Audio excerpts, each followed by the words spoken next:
Right on time. Right on time. Right on time. Right on time.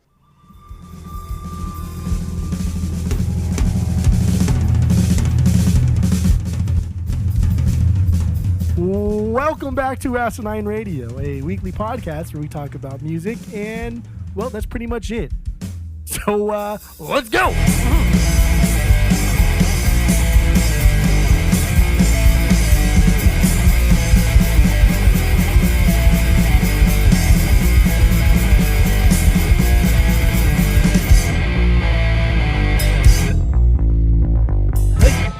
Hey. Oh, hey, hey, hey, hey, hey, hey, hey. This is Asinine Radio. This is the weekly music podcast where every week we get into our fearless beer review. We get into the vinyl stuff we picked up, stuff we've been listening to. Then we round it out with some new music and other happenings in the music world. My name is Tyler, and way out there, hundreds of miles away, is Jeff. While you're listening, go to Spotify, Apple Podcasts, give us 5 stars, follow us on social media at Asinine Radio. Get into that. Keep listening. Tell all your friends. Promote the shit out of the podcast. We'd appreciate it. And that's it. That's all I got for the intro. That's cool. That's fine. Let's jump right into the Fearless Beer Review. So what do you got today, Jeff? I got another Russian River beer. Another Russian Rivers. Which one's this? I've never had this one. It's called Row 2 Hill 56. I don't think I've ever had that one either. It's a pale ale. That's not the one with the lemon on it, right? No. It just has like a signpost and then a hop like wreath around the signpost. And, no, I've never had it. What's it called again? Row 2 Hill 56. Hill 56. It's okay. It's in reference to this spot, I guess, in Washington. One of the brewers from Russian River visited, and the spot, specifically Row 2 Hill 56, is the first place that the Simcoe hop was ever planted. And so that's what this beer is. I guess it's a Simcoe hop forward beer, and that's what it's named after. like we all know what that actually means, right? Yeah, absolutely. Simcoe, dude. Simcoe, Nelson, fucking everything else hops. Sure. Love them. Mm-hmm. Sure. Yep. So you got this one. This friend of the pod, Sloan, picked this one up. I know that. I have 2 more Russian River beers too. Which ones do you have? The STS and then some other one too. Some Mosaic or something like that. I think it's called Mosaic. It's like an IPA or a pale ale or something. I don't know. I don't know, Jerry. What is it? 5.5%, right? 5.4? Yeah. 5.6. Yeah. Ooh, gonna get crazy. I know. It's a bottle then, right? Like an Yes. 18-ounce bottle? Oh, no, 5.8. Wow. Ooh, okay. Extra strong. Already. All right, I have something from Stone Brewery called Hazy, just their Hazy IPA. I love the label on this one. It's very late 60s psychedelic. The purples, reds, and yellows. It's great. I've had this beer before. I just didn't have a chance to go out and buy more beer because I bought so much for this weekend because a lot of partying happened this weekend. It was wild. I blacked out on Saturday. Did you really black out? I don't remember. Black out. I don't remember I don't remember after 11 o'clock until 2:30 when I went to bed. It's bits and pieces. Were you at your house or where you're staying now? I'm at my sister's. Yeah, Huh. and because we had the keg, and then when Tammy got off work, we took a couple shots, and that's what did me in. I mean, the shots do it every time, and a couple Tito's shots, and I was damn, bougie bitch over here with the Tito shots. Wow. There's so much booze. We had, I mean, because I was drinking from 11 a.m. to about 2 in the morning. It was just drinking for that. It was too much. I was so hungover yesterday. Always the shots. Yeah. Always, and I regret it every time, but I still continue to make these stupid mistakes. Yeah. So, but what are you going to do? So, I have this one. It's 6.7. I don't know if I said that. But it's a hazy IPA. It's good shit. But yeah, let's just start drinking and let's have a good time. Okay. So here we go.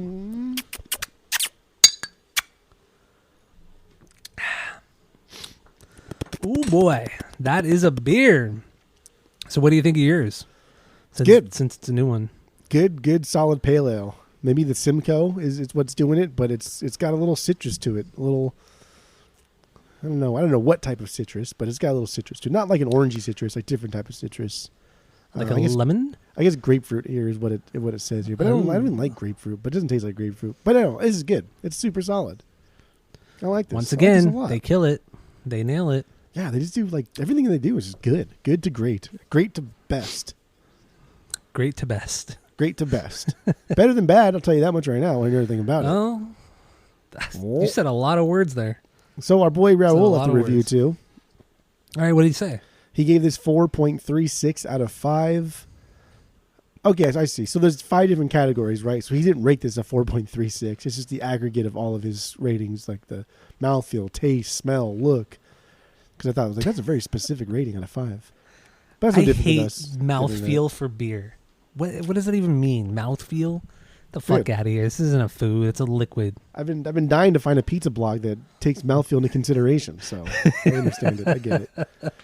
He says, "Yep, did it again, straight from the source." Well, he always says the the source. Yep, did it again, straight from the source. Russian River was on the tail end of a few youngers, and Raul, like Pliny the Younger, and Raul needed to cool down with a fresh pale ale on a $7, 7 foot long. A $7 7-foot long? What the hell does that mean? So after my last meatball, Raul has since then converted to a cruelty-free lifestyle against animals, not himself, my peeps. Rolled away and onto my homie's lap. Sorry about that, playa. I took my last sip of this bad boy and I knew that I could add it to the Russian River Hall of Fame. Clean, crisp, and made for a pimp. What the Once fuck again, is he has to throw...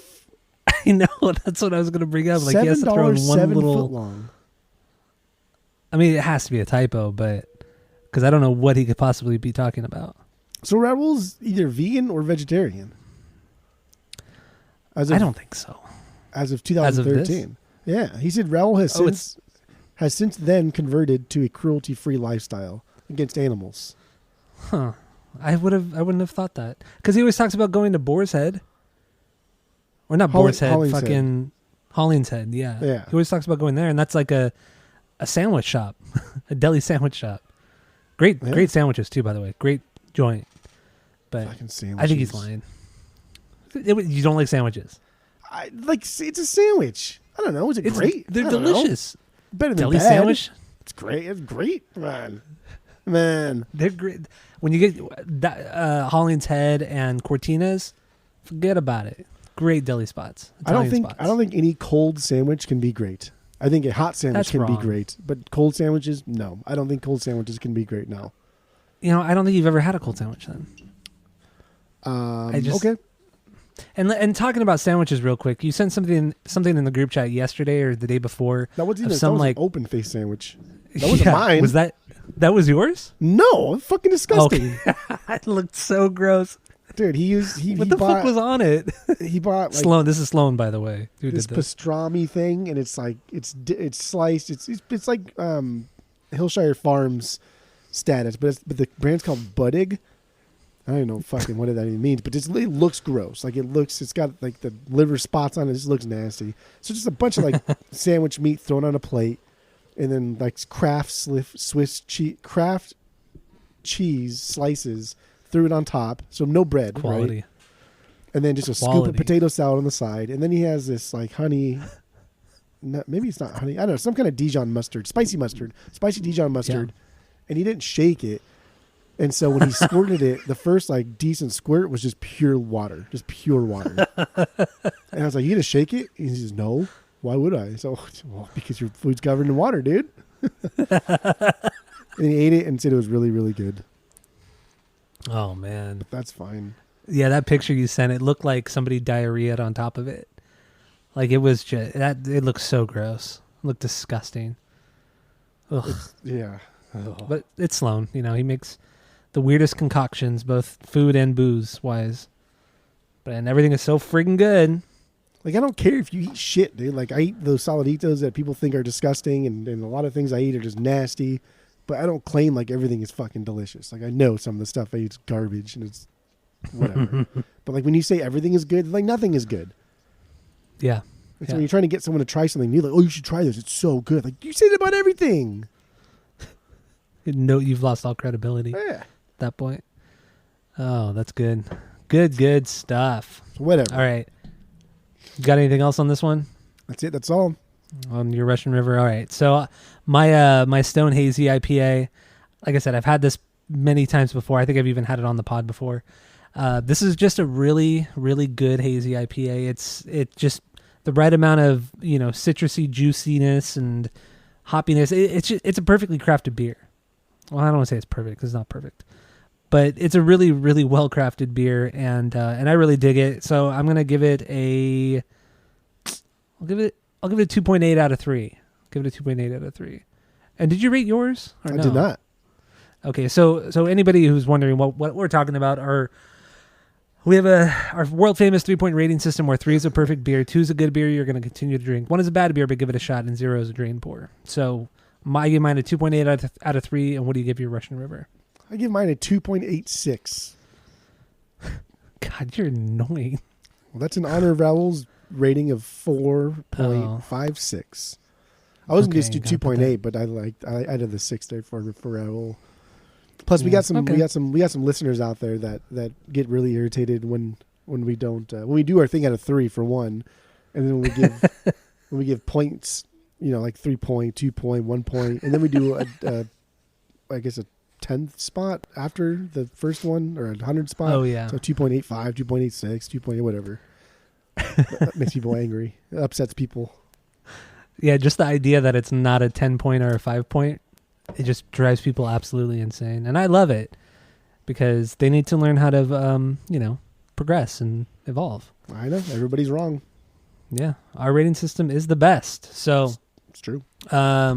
that's all I got for the Fearless Beer Review. Let's move on to the vinyl stuff we picked up, stuff we've been listening to. That leads to the songs of the week. So what do you got this week, Jeff? One thing? Just one thing. I didn't listen to a lot. I was sick for a minute, and then I just was doing other things, and then I just listened to like a lot of my own records that I've owned for a while. Classic rock. I was kind of sticking with this week. But you could always put that on the list. I guess I will after I run out of things here. I guess I got a bunch of stuff next week, so I don't know. We'll see. Don't tell me what to do. Okay, don't do that. So this thing I have here, Method Man's first album, Tikal, as he says in the Limp Bizkit song. This came out. This is 94. This is, I think, is this the first? No, this might be the first solo album by a Clan member. Okay. So like, was this after 36 Chambers? Yes, this is after 36 Chambers. Jizz is the only one that had a album out before 36 Chambers, so that one wasn't produced by RZA. But I think this is the first one for like everybody got their own solo album. This is the first one out of all of them, and this was produced by RZA. Like everything was produced by RZA. There was nobody else produced anything on this album except for him. So it's kind of like a 2-man thing, just RZA and then Method Man. And that's rad. This is like, I always think this is my favorite out of the debut ones. I really do like ODB's Return in 36 Chambers, but I think like RZA did something really, really great with this one. Like he matched like Method Man's delivery and style with like the Shaolin 36 Chambers Wu-Tang sound, and they blended everything together to make Method sound better. And he does that really well. He did it all throughout 36 Chambers. He knows how to get like the best out of people. But I think like having an entire album tailored is just like, dude, it's so good. And I love this album. I think Method Man he sounds so good. He has just like this really smooth way of rapping, but it's also kind of like gritty and dirty and grimy. But it's also like kind of beautiful because the soundscapes, the production that RZA does, everything about it backing up Method Man's style is just, it's perfect. It's so good. It is. And I've only heard two of the members' solo records. I've heard RZA's, and then I've heard the ODB one, which I actually ended up really liking. Oh, and Inspector Deck too. Inspector Deck, I really like that record. And I got like 3 songs deep into this Method Man one just by accident. I kept going after Tikal finished. And I really liked it. So I'm gonna wrap up. I'm gonna start the record over and finish it. But it was good. It was really, really good. Yeah, I dug it. It's got So I it's think- got a I bunch mean- of guys on here. It's got RZA. It's got Inspector Deck on a song. There's a song where Method and Raekwon just kind of like go at it like a battle to see who's better, and that one's fun. There's a bunch of people on there from the Wu-Tang family. Yeah. So I'm excited for that. But and anybody listening right now, we no longer play music on the podcast because got a bunch of cease and desist, and Universal Music Group is the fucking worst, and Spotify is very annoying too. So we got flagged a bunch of times, so we ended up having to take off almost all of our episodes on streaming. So eventually they'll eventually be put back up, but right now almost everything's gone. And yeah, so we're not no more music. Fucks. What? Those stupid fucks. Yeah, seriously, fuck them. And yeah, so we're not gonna be playing music, but if you go down into the description of this episode, there's a link to the Spotify playlist. So if you want, go listen to the songs as we go. Put all the songs that we play on this episode on there. So, or we would normally play. I'll put them in that playlist. So go check it out. But yeah, okay. So to Cal, Method Man, where did you get this from? Was this a VMP? This is Vinyl Me Please. Okay. Yeah. You get all the good shit, right? From Dude, VMP. I tell you over and over to sub, and I tell you to do all these things. You I don't know. do it, and then you I was complain when it doesn't subbed. I was happen. subbed for like almost a year. Ugh. For almost a year. I got some really good shit from there. But you know. You get 8 free records, and it's just like, you're right. Maybe I'll sub again. But the shit that they've been putting out over the last like 4 months has just been mediocre at best. I just get it for the hip hop. I think everything they put out hip hop wise. I think I've only gotten rid of 2 things. One was the J Dilla, and the other one was the Capone Noriega thing. I didn't really care for. So I've been doing it for over 2 years, and out of what is that, 24, like 26 records, I've only gotten rid of 2. Everything else I thought has been bad. at least good. Yeah, that's not bad. That's not bad. Pretty damn good. I've kept everything from that I've got from VMP from VMP as well. I think I have like 10 records from them. So, yeah, they do put out really good quality stuff though. I will say that. But anyway, that all you got for the vinyls? That's all I got for the vinyls. Okay, so there's a couple records I got, but I didn't put them on the playlist because they're not on Spotify.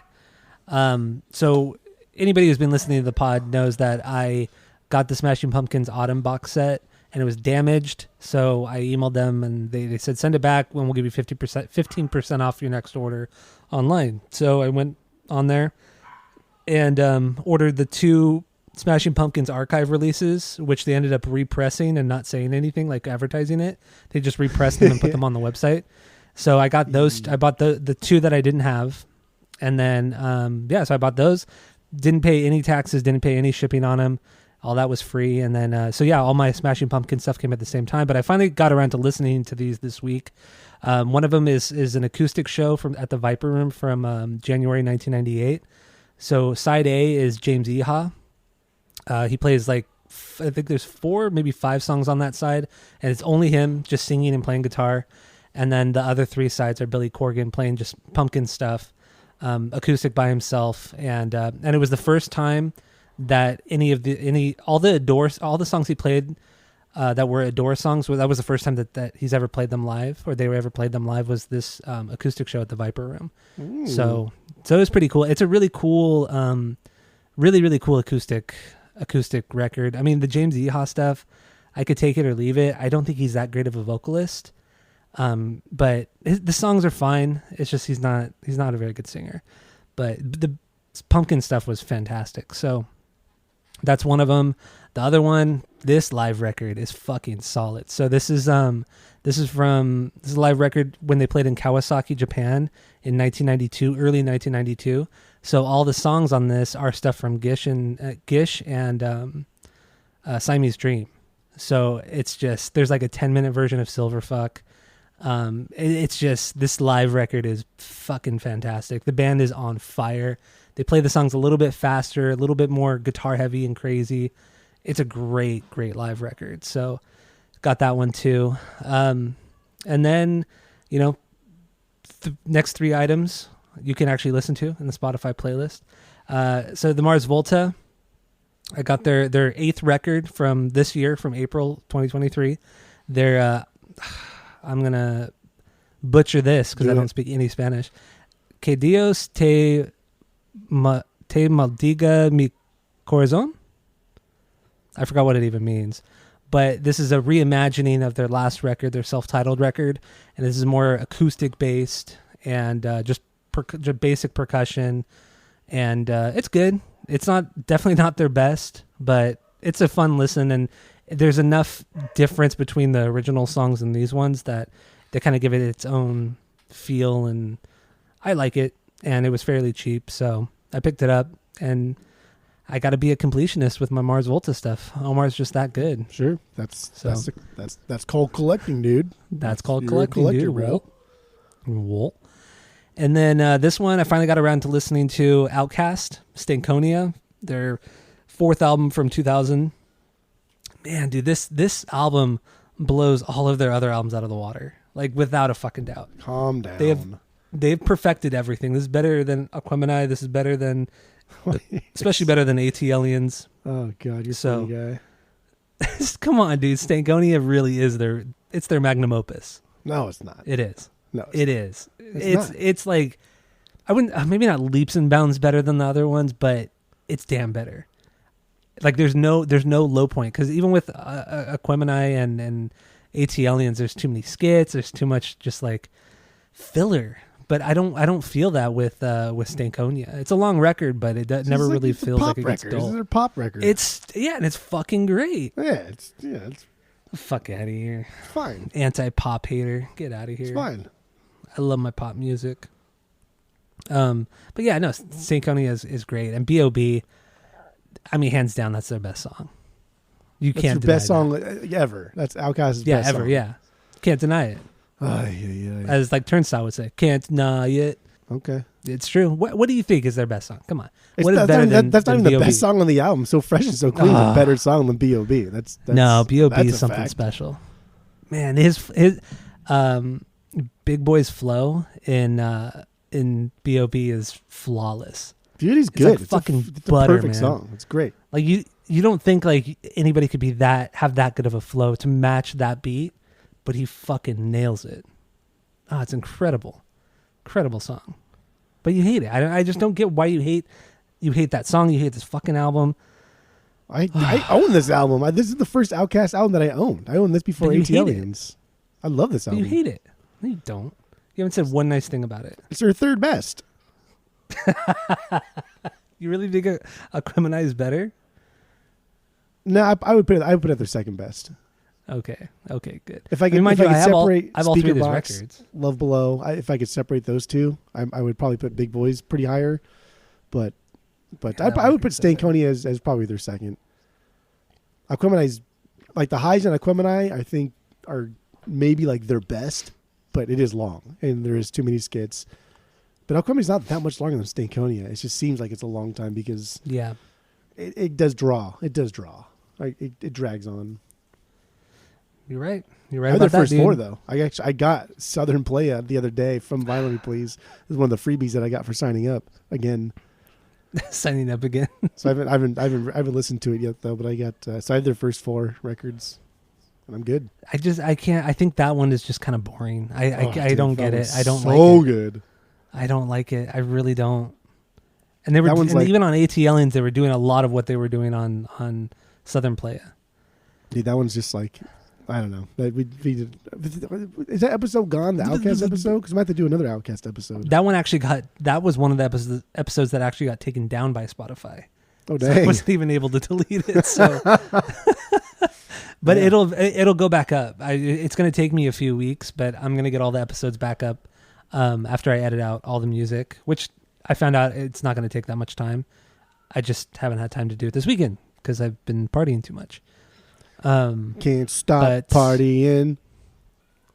Exactly. Oh, you know what? On a side note, man, we listened to LMFAO yesterday, that first record. Yeah.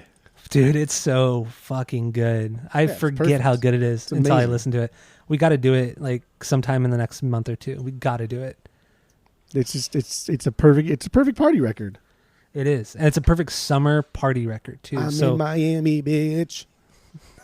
it's so the lyrics are beyond dumb. I fucking love that record so much. Oh, remember that I Am Not a Whore song too? Yeah. I am not a whore, but I like to move it.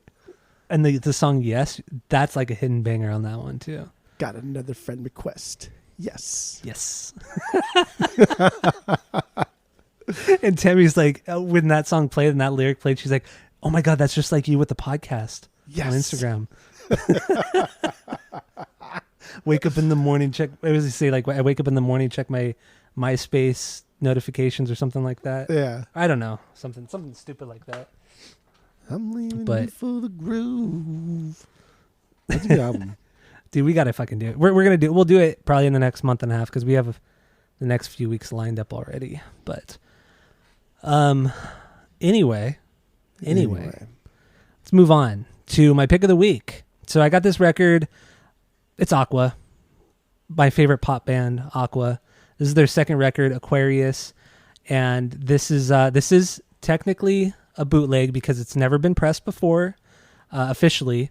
And there's this company it used to be in Russia, but now apparently it's in Estonia or Poland or some shit. I think it's in Estonia now, but they were in Russia originally, and they pressed the first Aqua record like a year before it was officially repressed. And then now this one, and I'm hoping that they do the third record because that would be awesome because that's never been pressed either. And they're great pressings. Like honestly, these are hands down the best bootleg pressings I've ever seen. You know, from the jacket to the sleeve to the inserts, the vinyl itself. I mean, the labels, everything is immaculate. Nothing looks cheap. I mean, the sound quality is so punchy and it's so dynamic for a pop band like this to sound this good. I mean, it's great. I mean, it's Machina Records in Europe. They're fantastic.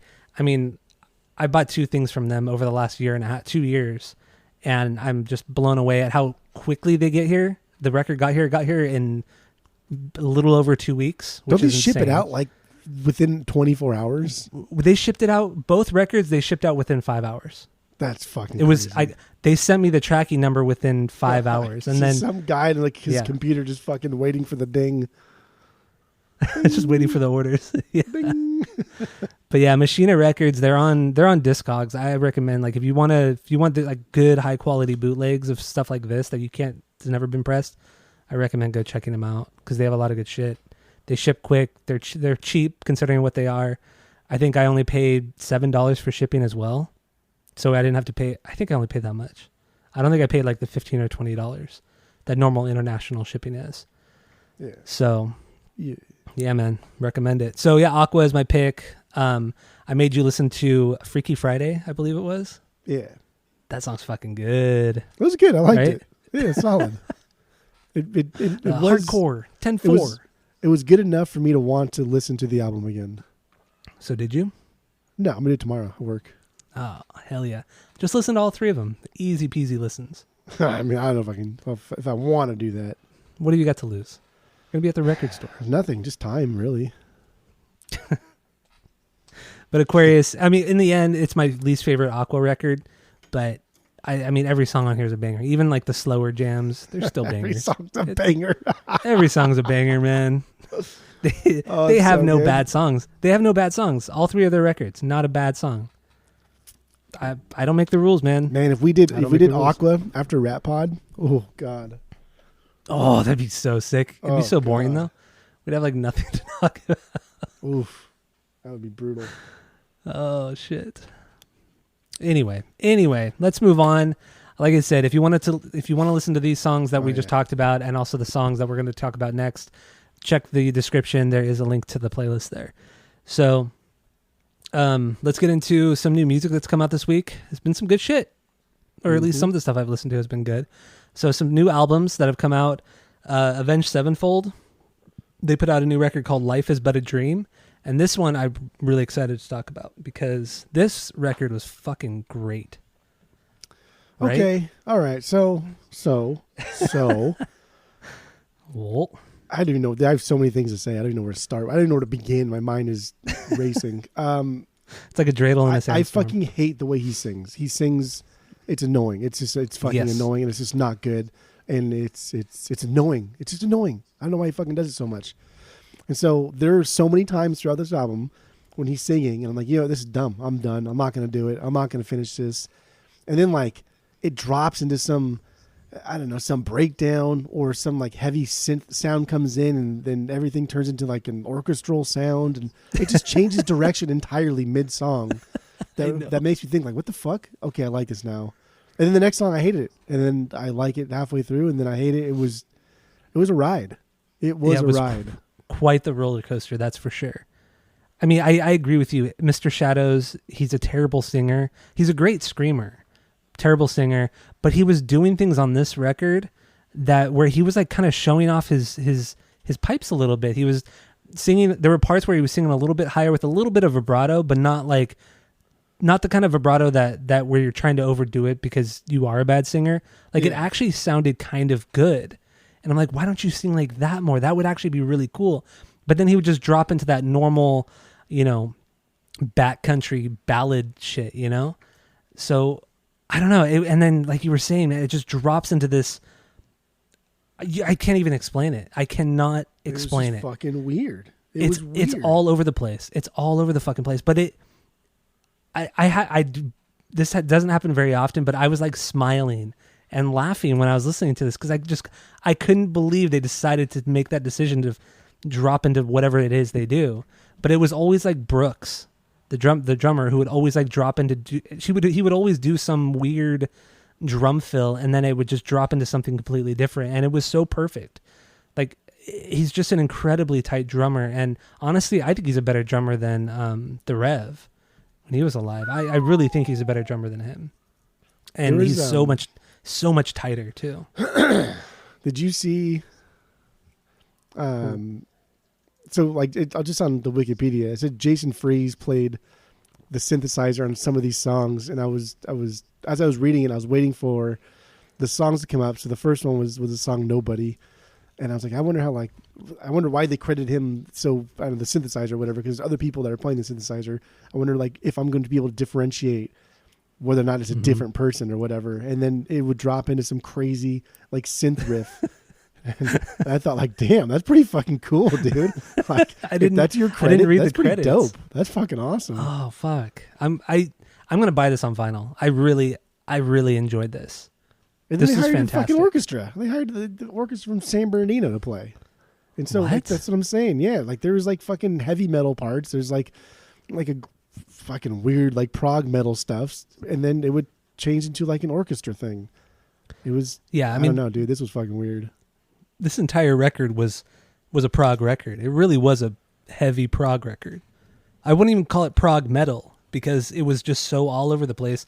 Like you can't even say this is like BT Bam or anything like that. Like this is something off the wall. I mean I was just so impressed. It's prog in its delivery and mindset and how it's trying what it's trying to accomplish. It's for sure like super super proggy.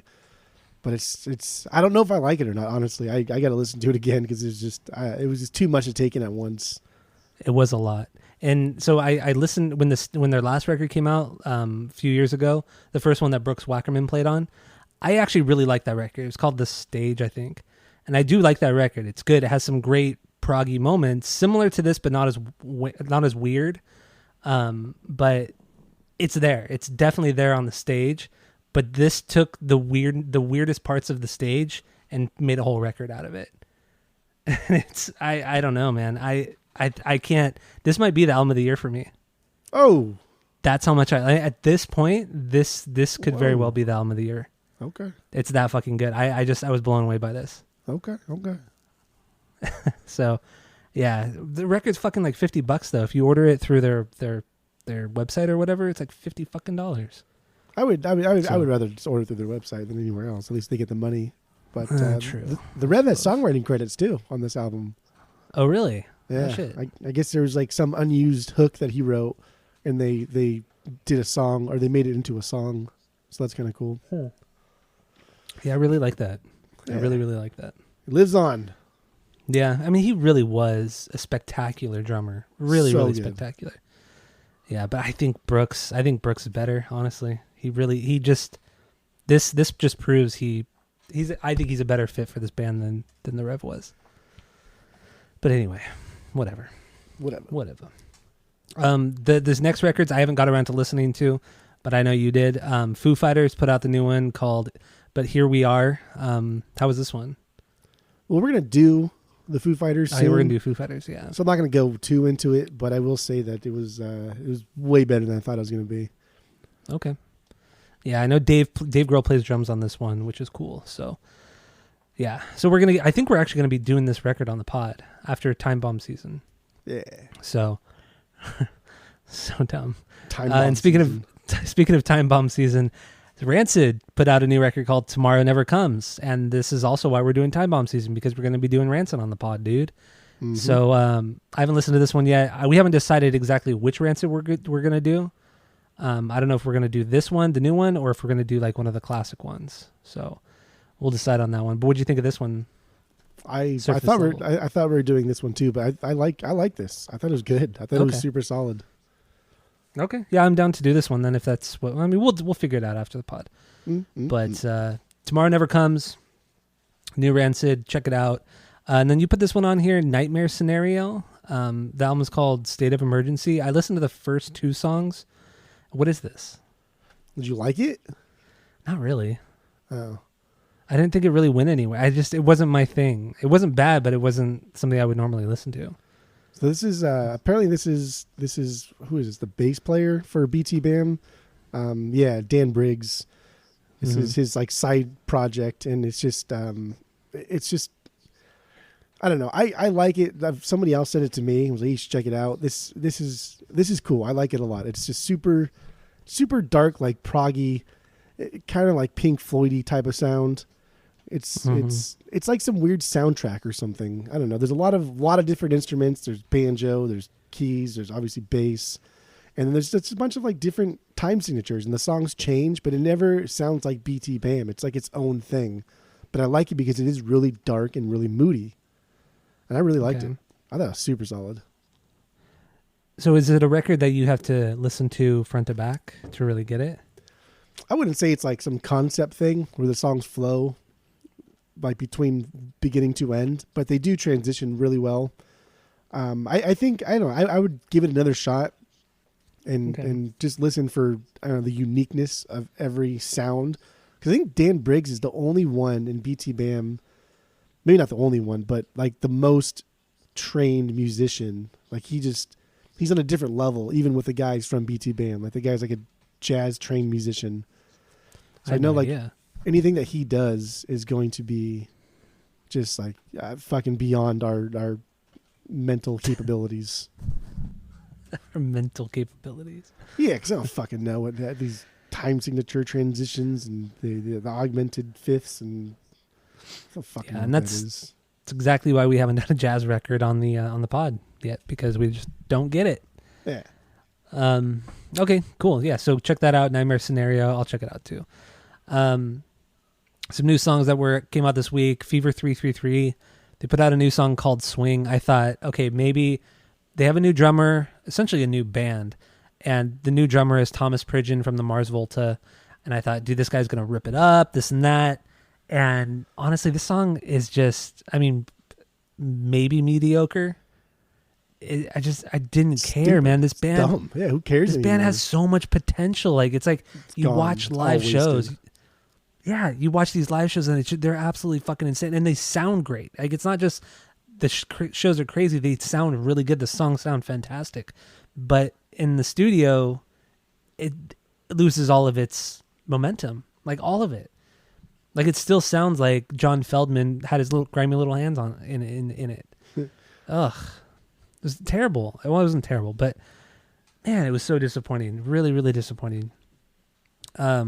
Yellow Card put out a new song called Childhood Eyes, and they announced a new record coming out after they made all that big deal about breaking up. I know. Good Lord. The farewell tours. It was only like 3 years ago. It was like right before COVID. Annoying. Fuck off. Yeah, but this song is just like, okay, that's it. Yeah. That's all you're giving me. This is your comeback song. Yeah.